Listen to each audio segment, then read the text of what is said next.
Hello everyone, welcome back to the new video. I know that this video is a little bit late. Actually, I was busy with some of my exams, and in today's video, we will be discussing some of the basic concepts of the pharmacology. आज हम इस particular video में कुछ pharmacology के basic concepts के बारे में पढ़ेंगे, जिसमें हम कवर करने वाले हैं फार्माकोलॉजी होता क्या है उसकी डेफिनेशन को समझेंगे। उसके बाद हम ड्रग को एक्सप्लेन करेंगे, ड्रग क्या होता है उसको समझेंगे। Then after that we will be going for adverse drug reaction and side effect.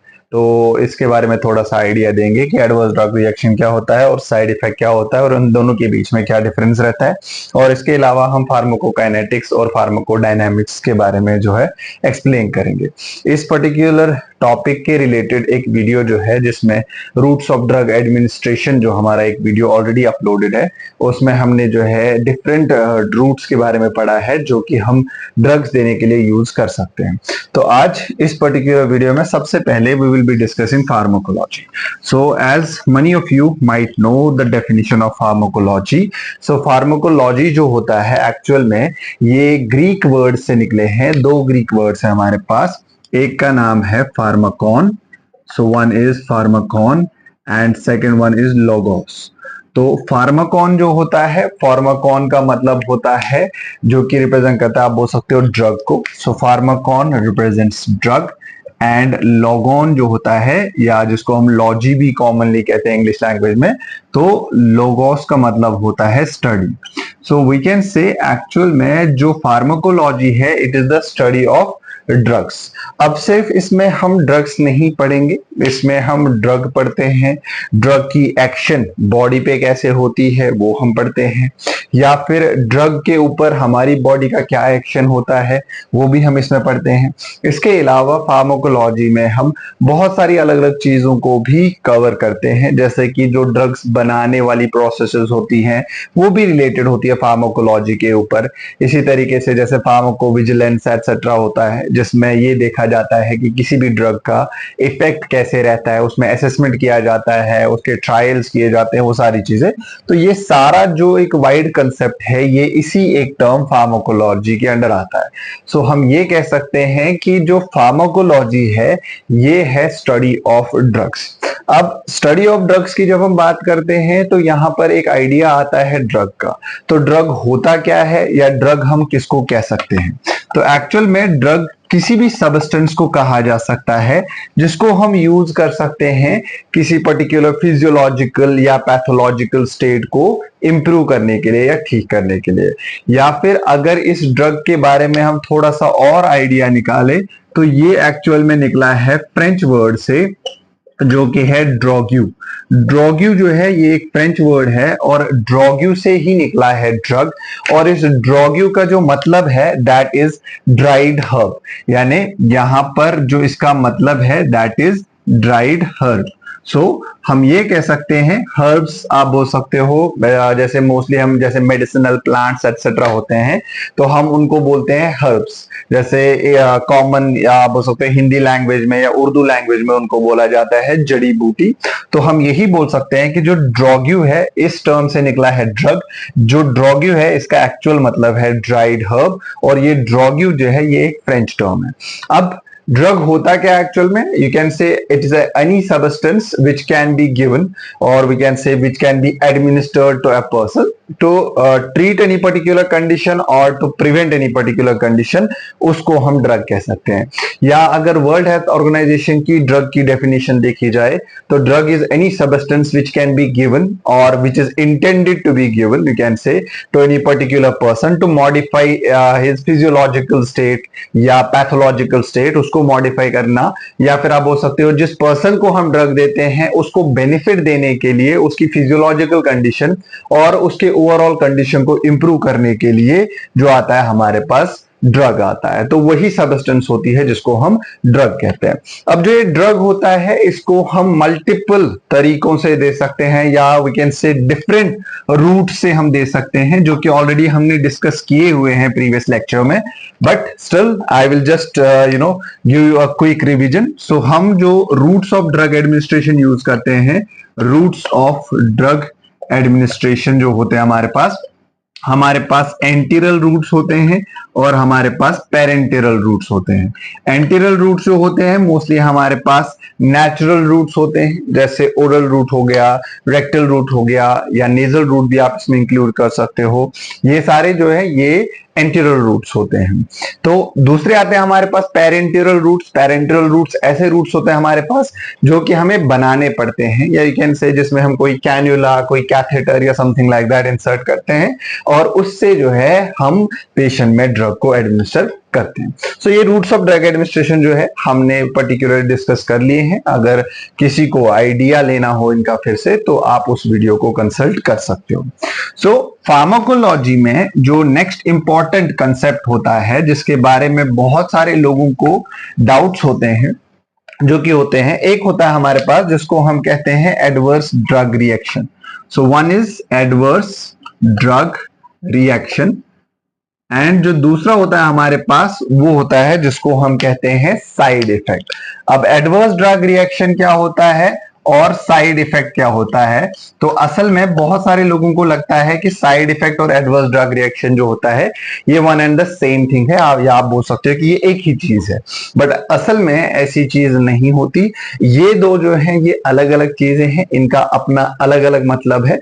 तो अगर देखा जाए एडवर्स ड्रग रिएक्शन जो होता है ये एक आप बोल सकते हो ऐसी सिचुएशन है या ऐसा रिएक्शन है जो कि आप बोल सकते हो अनएक्सपेक्टेड होता है, या आप बोल सकते हो कि अनइंटेंशनल भी आप बोल सकते हो, या आप सिंपली ऐसे समझ सकते हो कि एडवर्स ड्रग रिएक्शन ड्रग का एक ऐसा रिएक्शन होता है जो कि उसके नॉर्मल एक्शन से हटके होता है, लेकिन ये हमने एक्सपेक्ट नहीं किया होता है कि उस ड्रग की वजह से वो एक्शन या वो रिएक्शन होगा। सो नॉर्मली जब हम कोई भी ड्रग देते हैं उसका अपना पर्टिकुलर एक यूज होता है जिसके लिए हम उसको यूज करते हैं, लेकिन कभी कभी किसी पेशेंट में ऐसा होता है कि उस ड्रग देने की वजह से उसमें रिएक्शन होता है और वो रिएक्शन हमने पहले एक्सपेक्ट नहीं किया होता है कि उस पर्सन में वो रिएक्शन होगा, उसको हम कहते हैं एडवर्स ड्रग रिएक्शन। अब साइड इफेक्ट क्या होता है? साइड इफेक्ट जो होता है ये हमें ऑलरेडी एक्सपेक्टेड होता है। जैसे कि अगर हम कोई पर्टिकुलर ड्रग दे रहे हैं, फॉर एग्जांपल कोई ड्रग दे रहे हैं हम, और हमें ये पता है कि उस ड्रग के देने की वजह से पेशेंट में फॉर एग्जांपल वोमिटिंग हो सकती है, सो वो उसका एक साइड इफेक्ट है जो कि हमें ऑलरेडी पता होता है और हम उसको ऑलरेडी पहले ही पता करते हैं कि ये चीजें हो सकती है। So that is side effect, जिसमें आपको पहले से ही पता होता है कि पेशेंट में क्या होने वाला है या नॉर्मल एक्शन के अलावा उसमें क्या क्या चीजें हो सकती हैं, तो वो आपको ऑलरेडी पता होता है, तो उसको हम साइड इफेक्ट कहते हैं। और जो हमें नहीं पता होता है या जो अनएक्सपेक्टेड होता है हमारे लिए, जो कि हम एक्सपेक्ट नहीं करते कि उस पर्सन में होगा, अगर वो चीज हो जाए तो उसको हम कहते हैं adverse drug reaction. So this is the difference we can say between the adverse drug reaction and the side effects. Different class of drugs जो होते हैं उनमें different types of side effects हो सकते हैं। It's not कि हमारे पास बहुत सारे ऐसे या फिर आप बोल सकते हो सारे के सारे हमारे पास ड्रग्स ऐसे हैं जो आइडियल ड्रग्स हैं। आइडियल ड्रग्स ऐसे होते हैं जैसे जिनमें साइड इफेक्ट्स होने के चांसेस कम होते हैं। या अगर हम देखें जैसे सोर्सेज ऑफ ड्रग्स की अगर हम बात करें, अगर हम सोर्सेज ऑफ ड्रग्स की बात करें तो हमारे पास मेनली रहते हैं नेचुरल सोर्स वाले होते हैं और हमारे पास होते हैं जो सिंथेटिक होते हैं। तो जो नेचुरल सोर्स वाले होते हैं वो नेचुरली ऑकर करते हैं। जैसे फॉर एग्जांपल पेन किलर्स में आता है मॉर्फिन। मॉर्फिन जो है वो नेचुरली ऑकरिंग है, और सिंथेटिक जो होता है उसमें बनाया जाता है ड्रग को।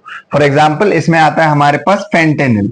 तो फेंटेनिल जो होता है ये भी एक पेन किलर है और मॉर्फिन जो है ये भी एक पेन किलर है। लेकिन जब आप मॉर्फिन को दोगे तो उसमें रिएक्शंस हो सकते हैं या उसके साइड इफेक्ट्स होते हैं जो कि हम कंट्रोल नहीं कर सकते, या हम ये नहीं सोचेंगे कि इस पेशेंट को हम ड्रग देंगे तो इसमें साइड इफेक्ट नहीं होगा, तो उसके साथ साइड इफेक्ट्स एक्कम्पनीड होते हैं। लेकिन जो सिंथेटिक होते हैं उनको हम अपने हिसाब से लैब में डिजाइन करते हैं और उनके साइड इफेक्ट्स वगैरह सारे चेक किए जाते हैं, उनको करेक्ट किया जाता है, देन आफ्टर दैट हम उनको यूज करते हैं मार्केट में। सो वी कैन से कि जो सिंथेटिक ड्रग्स होते हैं वहां पर साइड इफेक्ट्स होने के चांसेस कम होते हैं, और जो नेचुरल ड्रग्स होते हैं वहां पर साइड इफेक्ट्स होने के चांसेस ज्यादा होते हैं। और जब हम एडवर्स ड्रग रिएक्शन की बात करें तो ये दोनों में कभी भी किसी भी पेशेंट में हो सकता है, बिकॉज ये पेशेंट की फिजियोलॉजी या पेशेंट की बॉडी पे डिपेंड करता है। कभी कभी किसी पेशेंट की बॉडी जो है अलग अलग प्रकार से, अलग अलग तरीकों से जो है रिएक्ट करती है, जिसकी वजह से उसमें जो है साइड इफेक्ट्स की जगह एडवर्स ड्रग रिएक्शन देखी जा सकती है। सो this is another important concept which is adverse drug reaction and side effects. इसके बाद जो नेक्स्ट हमारे पास कंसेप्ट आता है that is pharmacokinetics and pharmacodynamics. So pharmacokinetics की अगर हम बात करें, सो फार्माको जो है ये ड्रग्स को रिप्रेजेंट करता है, काइनेटिक्स जो होता है ये मूवमेंट को रिप्रेजेंट करता है, और फार्माको डायनेमिक्स में अगर देखा जाए तो फार्माको रिप्रेजेंट करेगा ड्रग्स को, और डायनामिक जो होता है वो रिप्रेजेंट करता है चेंजेस को। So dynamics is actually you can say changes. अब क्या होता है, फार्माकोकाइनेटिक्स एक अलग टर्म है और फार्माकोडायनेमिक्स एक अलग टर्म है। सबसे पहले अगर हम फार्माकोकाइनेटिक्स के बारे में बात करें तो असल में क्या होता है, जैसे ड्रग जब हमारी बॉडी के अंदर आता है तो उसमें कुछ अलग अलग तरीके के आप बोल सकते हो प्रोसेसेस होती हैं, कुछ अलग अलग स्टेप्स इन्वॉल्व होते हैं। जैसे ड्रग हमारी बॉडी में आने से लेके हमारी बॉडी से बाहर निकलने तक जो भी उसमें आप बोल सकते हो प्रोसेसेस होती हैं, उनको हम यूज करते हैं फार्माकोकाइनेटिक्स में। या हम ऐसा बोल सकते हैं कि हमारी बॉडी में ड्रग आने से लेके हमारी बॉडी से ड्रग के बाहर निकलने तक ड्रग के ऊपर बॉडी ने क्या क्या काम किया उसको हम इंक्लूड कर सकते हैं फार्माकोकाइनेटिक्स में। सो इसीलिए इसको बोला जाता है what body does to the drug, तो does to the drug. So हम ये बोल सकते हैं कि ड्रग के ऊपर बॉडी का क्या इंपैक्ट हुआ उसको हम फार्माकोकाइनेटिक्स में इंक्लूड करते हैं। जब हम फार्माकोडायनामिक्स की बात करते हैं, ये वो चीजें होती हैं जो कि ड्रग की वजह से हमारी बॉडी के अंदर होता है। जैसे फॉर एग्जांपल अगर मैंने ड्रग किसी पर्टिकुलर कंडीशन के लिए लिया तो ऑब्वियसली वो ड्रग उस कंडीशन को ठीक करने की कोशिश करेगा, तो हमारी बॉडी पे उस ड्रग का वही इंपैक्ट रहेगा कि वो उसको ठीक करेगा। फॉर एग्जांपल इसमें बहुत सारी चीजों के थ्रू जो है वो एक्शन कर सकता है, जिसको हम कहते हैं मैकेनिज्म ऑफ एक्शन। आगे जाके जो है हम अलग अलग ड्रग की क्लासेस को जब पढ़ेंगे तो उस टाइम पे हम उनके मैकेनिज्म ऑफ एक्शन को भी पढ़ेंगे। सो मैकेनिज्म ऑफ एक्शन में हम ये देखते हैं कि वो ड्रग जो है, जैसे फॉर एग्जांपल एंजाइम्स पे काम कर रहा है, या आयंस पे काम कर रहा है, या रिसेप्टर्स पे काम कर रहा है, या चैनल्स पे काम कर रहा है, तो उसी की वजह से फिर हमारी बॉडी में कोई फिजियोलॉजिकल चेंज कर सकता है, या फिर आप बोल सकते हो कि हमारी किसी कंडीशन को वो ठीक कर सकता है। तो वो रहता है फार्माकोडायनामिक्स। सो जैसे ये था what body does to the drug, यहां पर ये रहेगा what drug does to the body, यानी हमारी बॉडी के साथ क्या करता है वो ड्रग, यानी जब वो हमारी बॉडी में आएगा तो उसकी वजह से क्या क्या चेंजेस आ सकती है, वो फार्माकोडायनामिक्स में आएगा। और जब हमारी बॉडी में वो ड्रग आता है तो बॉडी उसके ऊपर क्या क्या चेंजेस कर सकता है, वो फार्माकोकाइनेटिक्स में आता है। अब फार्माकोडायनामिक्स तो आपने समझ लिया, फार्माकोकाइनेटिक्स को थोड़ा सा एक्सप्लेन करते हैं। फार्माकोकाइनेटिक्स जो होता है इसमें कुछ कंसेप्ट्स आते हैं, जैसे कुछ लोगों ने आप में से सुना होगा जिसको हम कहते हैं एडीएमई। एडीएमई क्या होता है, इस ये एक्चुअल में 4 टर्म्स है या 4 आप बोल सकते हो प्रोसेसेस है। ए जो होता है ये रिप्रेजेंट करता है एब्जॉर्प्शन को, जो डी होता है इट रिप्रेजेंट्स डिस्ट्रीब्यूशन, जो एम होता है it represents metabolism, and E represents elimination. अब क्या होता है, जब बॉडी में ड्रग आता है तो उसके ऊपर 4 इंपॉर्टेंट प्रोसेसेस होती हैं। फॉर एग्जांपल अलग अलग रूट से हमारे पास ड्रग आता है, जैसे हमने ओरल रूट से ड्रग लिया, या फिर हमने वेन के थ्रू ड्रग लिया, या फिर मसल्स के थ्रू ड्रग लिया, तो अलग अलग रूट से हमने ड्रग को लिया। तो उसके बाद सबसे पहले क्या होता है, सबसे पहले होता है एब्जॉर्प्शन। एब्जॉर्प्शन में क्या किया जाता है, जो साइट ऑफ एडमिनिस्ट्रेशन होता है वहां से वो ड्रग जो है निकल के जाता है, जिसको हम कहेंगे ब्लड स्ट्रीम के अंदर। अब जैसे इसमें मैंने पिछली बार भी एक जब रूट्स ऑफ ड्रग एडमिनिस्ट्रेशन पढ़ाया था, वहां पर मैंने एक चीज बोली थी कि जब इंटेस्टाइन से ड्रग एब्जॉर्ब होता है तो उसको लिवर के थ्रू क्रॉस होना होता है। तो जब वो लिवर के थ्रू क्रॉस होता है तो वहां पर उसमें से कुछ पोर्शन जो है मेटाबोलाइज हो जाता है, जिसको मैंने बोला था कि उसको हम कहते हैं फर्स्ट पास इफेक्ट। तो फर्स्ट पास इफेक्ट की वजह से ओवरऑल जो ड्रग का कंसंट्रेशन है वो कम हो जाता है, क्योंकि ड्रग का कुछ पोर्शन जो है लिवर को क्रॉस करते हुए जो है वहां पर थोड़ा सा आप बोल सकते हो मेटाबोलाइज हो जाता है। तो एब्जॉर्प्शन जो है ये पहला प्रोसेस है जो कि ड्रग के साथ होता है। जब भी हम ड्रग को एडमिनिस्टर करते हैं सबसे पहले वो एब्जॉर्ब होता है। तो एब्जॉर्प्शन जो होता है इसमें फर्स्ट पास इफेक्ट का तो रोल होता ही है, लेकिन जब फर्स्ट पास इफेक्ट होगा या एब्जॉर्प्शन अलग अलग रूट से होता है तो उसकी वजह से कभी कभी ऐसा होता है कि पूरा का पूरा ड्रग एब्जॉर्ब नहीं होता। तो जितना भी ड्रग एब्जॉर्ब होके ब्लड स्ट्रीम में आएगा उसको हम कहेंगे bio availability of that drug. So that will be known as bio availability of that drug. तो बॉडी को कितना मिला ये हमेशा नहीं होगा कि जितना आप दोगे उतना ही बॉडी को मिलता है। तो जैसे फर्स्ट पास इफेक्ट होगा तो वो कुछ पोर्शन को खत्म कर देगा और पूरा 100% ड्रग जो है बॉडी को नहीं मिलेगा, तो उस वजह से बायो अवेलेबिलिटी कम हो जाती है। अब अगर हम डायरेक्टली वेन के अंदर डालते हैं तो उसमें ये फर्स्ट पास इफेक्ट नहीं होता है, तो उस वजह से बायो अवेलेबिलिटी 100% होती है।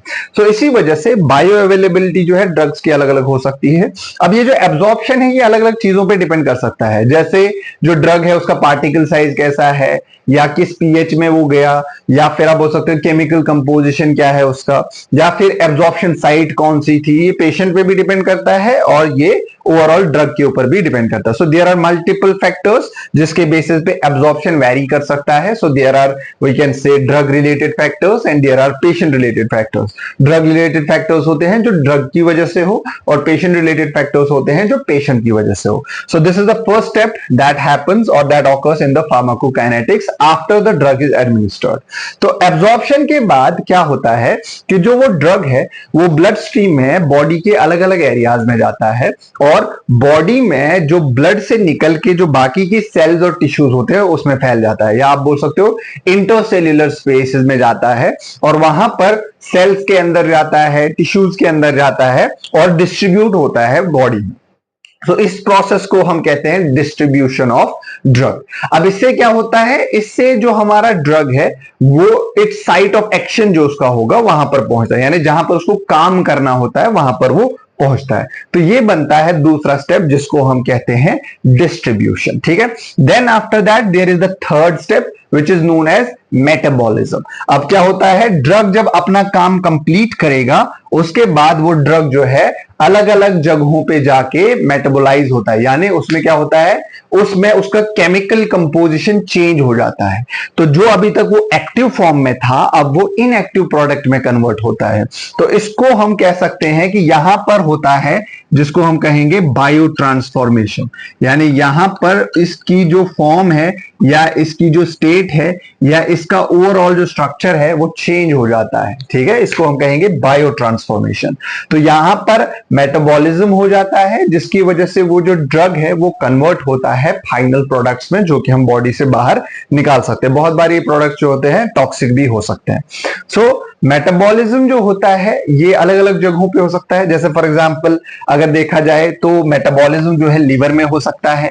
जब मेटाबॉलिज्म लिवर में होगा तो उसको हम कहेंगे कि ये होता है हिपैटिक मेटाबॉलिज्म। इसी तरीके से कुछ केसेस में जो होता है रीनल मेटाबॉलिज्म होता है, कुछ केसेस में ब्लड के प्लाज्मा में हो जाता है। तो प्लाज्मा वाला metabolism, renal metabolism, hepatic metabolism, it will be based on कहां पर वो मेटाबॉलिज्म होता है। तो अगर देखा जाए मोस्ट ऑफ द केसेस में लिवर में मेटाबॉलिज्म होता है, और उसके बाद रीनल में भी देखा जा सकता है, प्लाज्मा में भी देखा जा सकता है, but most of the drugs में हिपैटिक मेटाबॉलिज्म देखा जा सकता है, जिसमें आप ये बोल सकते हो कि लिवर जो होता है उस ड्रग की आप बोल सकते हो कंडीशन को या उस ड्रग के स्ट्रक्चर को चेंज करता है और वो उसको इनएक्टिव प्रोडक्ट्स में कन्वर्ट करता है जो कि बॉडी पे फर्दर कोई एक्शन नहीं दिखा सकते जैसे कि नॉर्मली पहले ड्रग कर रहा था। उसके बाद मेटाबॉलिज्म के बाद फाइनल स्टेप आता है इसमें जिसको हम कहते हैं एलिमिनेशन। अब एलिमिनेशन का मतलब ही है बाहर निकलना। अब यहां पर क्या किया जाता है, जो अब मेटाबॉलिक प्रोडक्ट्स बनते हैं उस ड्रग के, यानी उस ड्रग के जो फाइनल प्रोडक्ट्स बनते हैं उनको बॉडी से बाहर निकाला जाता है। अब इसको जो है हम यूरिन के थ्रू भी बाहर निकाल सकते हैं या फिर बाइल के थ्रू भी निकाला जा सकता है। जैसे लीवर जो है बाइल के थ्रू भी उसको बाहर निकाल सकता है, यूरिन के थ्रू भी निकाला जा सकता है, थ्रू रीनल यू कैन से, एंड ऑल्सो फीकल मैटर के थ्रू भी निकाला जा सकता है। सो फीकल मैटर या फिर यूरिन या फिर बाइल, ये हमारे पास ऐसे तरीके हैं या ऐसे मेथड्स हैं जिनके थ्रू हम एलिमिनेशन ऑफ ड्रग बॉडी से कर सकते हैं। तो ये था फार्माकोकाइनेटिक्स, यानी ड्रग के ऊपर बॉडी का क्या असर रहता है या बॉडी ड्रग के साथ क्या करती है, उसको हम कहते हैं फार्माकोकाइनेटिक्स। तो इसमें 4 चीजें होती हैं, one is absorption, second one is distribution, third one is metabolism and fourth one is elimination. So these are the 4 steps that are included in the pharmacokinetics. And pharmacodynamics की जब हम बात करते हैं तो उसका यह मतलब है कि ड्रग की वजह से बॉडी में क्या चेंजेस आती हैं। सो फार्माकोकाइनेटिक्स था बॉडी की वजह से ड्रग में क्या चेंजेस आती हैं, एंड फार्माकोडायनेमिक्स इज कि ड्रग की वजह से बॉडी में क्या चेंजेस आती हैं। तो बॉडी में ऑब्वियसली जिस चीज के लिए हमने दिया होगा, जिस पर्टिकुलर कंडीशन को ठीक करने के लिए हमने दिया होगा, वही चेंजेस आती है। So these are some basic concepts that are included in pharmacology.